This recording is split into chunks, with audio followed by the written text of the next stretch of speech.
Assalamualaikum warahmatullahi wabarakatuh. Perkenalkan, nama saya Rana Ashifa Yumna Nabila Sriana dengan NIM akhir 103. Di sini saya akan menjelaskan materi dari mata kuliah Psikologi Perkawinan dan Keluarga dari materi 1 sampai materi 6. Yang pertama adalah membahas mengenai keluarga.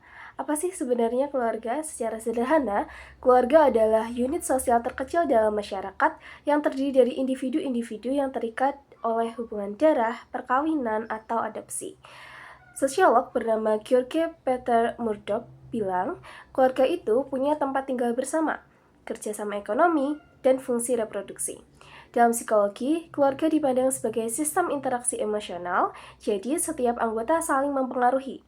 Tokoh bernama Orin Bronfenbrenner menyebut keluarga sebagai mikrosistem utama dalam perkembangan manusia.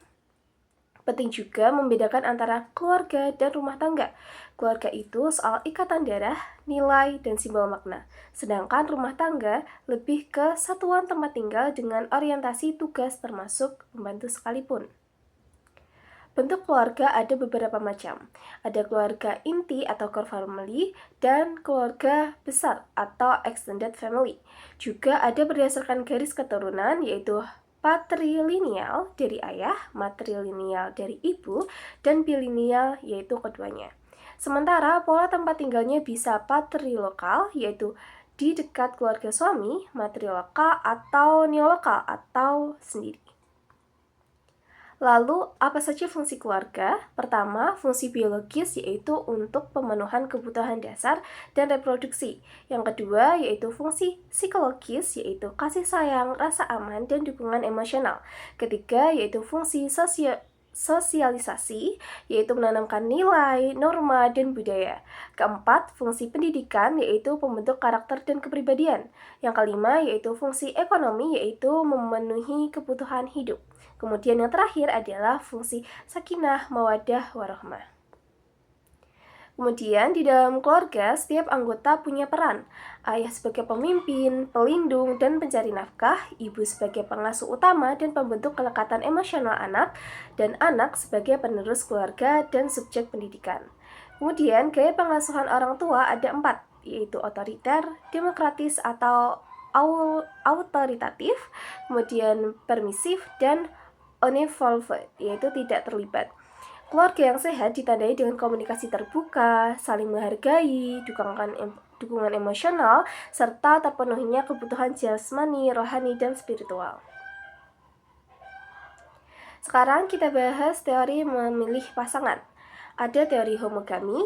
Teori ini mengatakan bahwa seseorang cenderung memilih pasangan yang memiliki kesamaan karakteristik, misalnya pendidikan, status sosial, nilai agama, budaya, sampai kepribadian. Dalam psikologi sosial, kesamaan ini meningkatkan harmoni dan stabilitas perkawinan. Dalam Islam, ini sejalan dengan konsep kafa'ah atau kesepadanan. Rasulullah bersabda, pilihlah yang beragama, maka kamu akan beruntung. Lalu dalam teori komplementer, teori ini menjelaskan bahwa kita justru tertarik dengan orang yang melengkapi kekurangan kita. Contohnya adalah orang dominan tertarik dengan pasangan yang tenang. Orang emosional tertarik pada pasangan yang stabil. Kemudian tujuannya adalah untuk menciptakan keseimbangan. Dalam Islam, konsep ini tergambarkan dalam Al-Quran Surat Al-Baqarah ayat 187 yang artinya mereka adalah pakaian bagimu dan kamu adalah pakaian bagi mereka. Artinya saling melindungi, melengkapi, dan menenangkan. Lalu bagaimana Islam memandang proses pengenalan pasangan? Namanya yaitu ta'aruf. Ta'aruf adalah proses saling mengenal antara calon pasangan secara syar'i sebelum pernikahan. Landasannya adalah Quran Surat Al-Hujurat ayat 13. Dan tujuan dari ta'aruf ini adalah untuk mengenal karakter, mengetahui visi hidup, dan memastikan kecocokan nilai. Dari surat Al-Hujurat ini, yang artinya, wahai manusia, kami jadikan kamu berbangsa-bangsa dan bersuku-suku agar kamu saling mengenal. Ta'aruf ini penting sebagai asesmen psikologis awal agar setelah menikah tidak muncul konflik yang sebenarnya bisa dicegah sejak awal. Selanjutnya adalah Sebelum menikah, kita juga harus mempersiapkan 4 hal, yaitu jasmani, psikologis, spiritual, dan finansial. Pertama, jasmani, yaitu kita perlu untuk mengecek kesehatan pranikah, yaitu kita harus memahami kesehatan reproduksi dan terapkan gaya hidup sehat. Yang kedua adalah psikologis, yaitu siapkan kepanangan emosi, kemampuan komunikasi, manajemen konflik, dan komitmen yang kuat.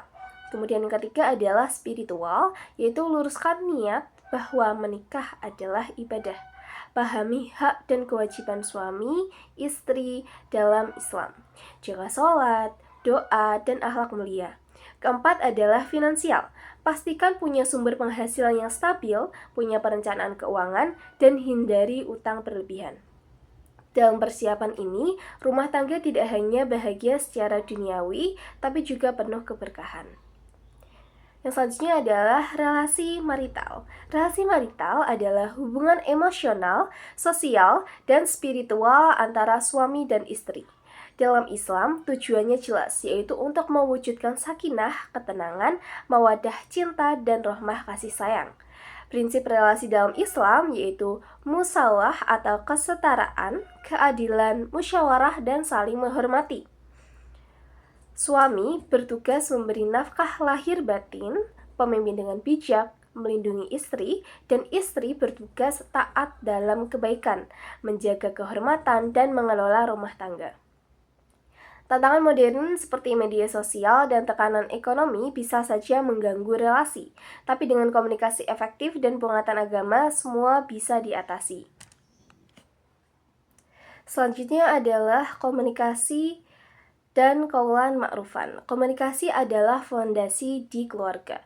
Dalam psikologi ada teori komunikasi interpersonal yang menekankan keterbukaan, empati, dukungan, dan kesetaraan. Juga ada teori pertukaran sosial, yaitu jika komunikasi memberi kenyamanan, hubungan akan bertahan. Jika penuh konflik, hubungan akan terganggu. Dalam Islam, komunikasi yang baik disebut qaulan ma'rufan. Artinya, perkataan yang baik, pantas, sopan, dan penuh kebaikan. Prinsipnya yaitu lemah lembut, menghargai, jujur, dan membangun sosial dan empati. Contohnya, jangan bilang, kamu selalu salah, tidak bisa diandalkan. Tapi katakan, aku merasa kecewa, tapi kita cari solusi bersama ya. Itu adalah qaulan ma'rufan. Jadi kita menyampaikan apa yang ingin kita sampaikan dengan bahasa yang sopan dan lemah lembut, dan baik juga agar tidak menyakiti orang yang kita ajak bicara tersebut, untuk mengatasi konflik yang ada di dalam keluarga. Kemudian yang selanjutnya adalah konflik dalam keluarga itu wajar dan alami. Bisa karena perbedaan karakter, nilai, atau komunikasi yang buruk. Tapi yang membedakan keluarga sakinah dan keluarga rapuh adalah cara mereka menyelesaikan konflik. Dalam psikologi, resolusi konflik adalah proses menyelesaikan pertentangan secara damai dan konstruktif. Tujuannya yaitu untuk mengurangi ketegangan, memperbaiki hubungan, dan menciptakan komunikasi yang sehat. Dalam Islam ada konsep islah, yaitu upaya mendamaikan dan memperbaiki hubungan dengan nilai-nilai iman, akhlak, dan keikhlasan.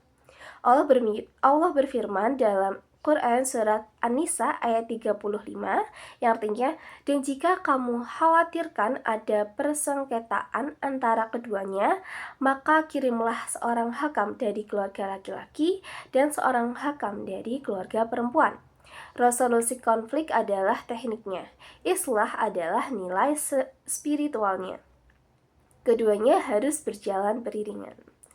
Jadi kesimpulannya adalah membangun keluarga sakinah itu bukan tentang tidak punya masalah, tapi tentang bagaimana kita memahami pengertian keluarga, memilih pasangan dengan bijak, yaitu melalui homogami atau komplementer, kemudian menjalani ta'aruf untuk pemilihan pasangan atau pendekatan pasangan, kemudian mempersiapkan diri secara matang, kemudian membangun komunikasi qaulan ma'rufan, serta menyelesaikan konflik dengan islah. Keluarga adalah investasi akhirat. Semoga Allah memudahkan kita semua membentuk keluarga yang penuh ketenangan, cinta, dan kasih sayang. Jangan lupa untuk like, subscribe, dan share ke calon pengantin lainnya atau video ini.